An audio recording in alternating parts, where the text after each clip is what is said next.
Olá! Hoje a gente vai mergulhar fundo numa máquina de força impressionante, o britador cônico HP da Metso. Mas o nosso foco vai ser em dois componentes que são vitais, que literalmente o protegem o equipamento dele mesmo, os cilindros hidráulicos de alívio e de travamento. Pensa bem, parece um paradoxo, né? Uma máquina que tem uma força imensa para pulverizar minério, como é que ela não se autodestrói quando encontra alguma coisa que ela simplesmente não consegue britar? É exatamente nesse ponto que a genialidade da engenharia hidráulica mostra o seu valor. Para a gente entender isso direitinho, vamos seguir essa linha de raciocínio, ok? Primeiro, a gente vai ver como esses componentes protegem a britagem. Depois, vamos dar um zoom nos cilindros de alívio e, em seguida, nos de travamento. Aí, a gente aprende a identificar os sinais de que algo está errado e, no final, como garantir que o sistema todo seja confiável. Então, bem no coração da durabilidade do britador HP, a gente encontra esses verdadeiros guardiões hidráulicos. A chave para entender tudo é que são dois heróis trabalhando em conjunto. De um lado, o cilindro de alívio. Ele é o responsável pela proteção dinâmica, agindo como um baita amortecedor para aguentar as sobrecargas. Do outro lado, a gente tem o cilindro de travamento, que garante a estabilidade estática. Ele é basicamente a trava rígida que garante a precisão quando a operação está rolando normal.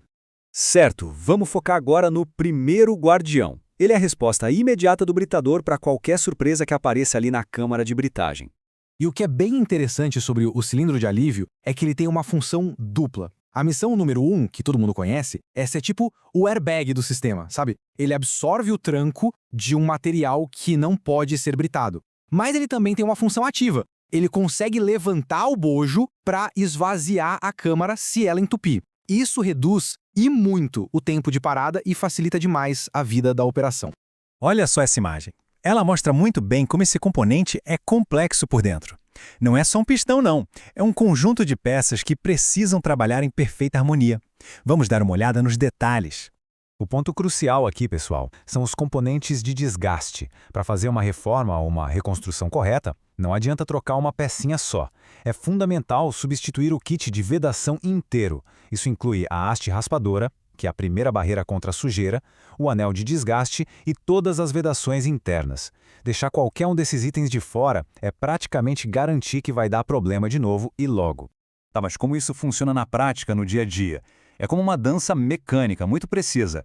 Primeiro passo, tudo normal, equipamento operando. Segundo passo, um material não britável entra na câmera. Imediatamente o anel de ajuste se levanta. E é aí que a mágica acontece. Passo 3. Essa elevação força o óleo do cilindro a ir para o acumulador, que absorve toda essa pressão extra.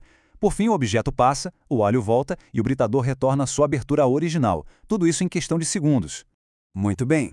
Agora vamos falar do segundo herói da nossa história, o cilindro de travamento. Esse componente que garante que tudo fique exatamente no lugar que deveria estar. Se o cilindro de alívio é o atleta ágil, o cilindro de travamento é o pilar de sustentação. A função dele é única, mas absolutamente vital: manter uma pressão de fixação total, constante, travando o anel de ajuste na carcaça. Sem essa trava, adeus precisão da britagem e a integridade da máquina toda estaria em risco. Tudo isso é lindo quando está funcionando perfeitamente. Mas, e quando esses guardiões começam a falhar? É fundamental saber ler os sinais que o equipamento dá.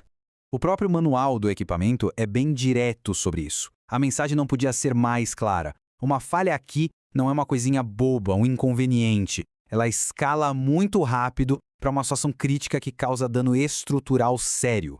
Então, o ponto principal que precisa ficar gravado é este. Um vazamento, por menor que pareça, ou uma perda de pressão, não são só um aviso. São, na verdade, uma emergência acontecendo.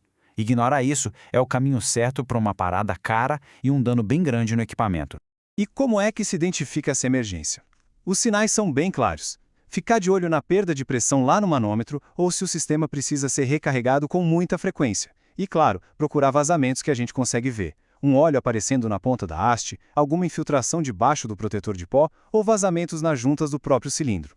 Qualquer um desses sinais é um chamado para ação e tem que ser imediata. E por que essa urgência toda? Simples, porque a consequência é um dano mecânico direto e muito, mas muito caro. A gente está falando de danificar as áreas de assentamento e, o que é pior ainda, as roscas que conectam peças gigantes como o anel de ajuste, o bojo e a carcaça. Ok, já entendemos o problema. Agora, a pergunta de 1 milhão. Como a gente evita que isso aconteça? A resposta está na manutenção proativa, na manutenção inteligente. A principal recomendação, e talvez a mais importante, é essa. Não existe reparo parcial que funcione de verdade. Quando um cilindro é aberto para manutenção, a regra de ouro é: substitua todas as vedações. Tentar economizar trocando só a pecinha que estragou é a receita perfeita para ter o mesmo problema de novo em pouquíssimo tempo. E o processo de reconstrução tem que seguir um protocolo bem rigoroso. Primeiro, e mais importante, despressurizar o sistema hidráulico por completo. Segurança sempre em primeiro lugar. Depois, remover o cilindro e levar para um lugar limpo. Contaminação e sistema hidráulico não combinam. Aí sim, desmontar, inspecionar tudo, limpar e substituir o kit de reparo inteiro. Por fim, é remontar, instalar de volta e testar a pressão para ter certeza que o serviço ficou 100%. E isso tudo nos leva à pergunta final, que serve tanto como um resumo do que a gente viu quanto como um chamado à ação. Depois de toda essa análise, a questão que fica no ar é: os sistemas de proteção dos equipamentos estão mesmo prontos para o que der e vier? Uma manutenção preventiva bem feita hoje é o que vai garantir a produção de amanhã.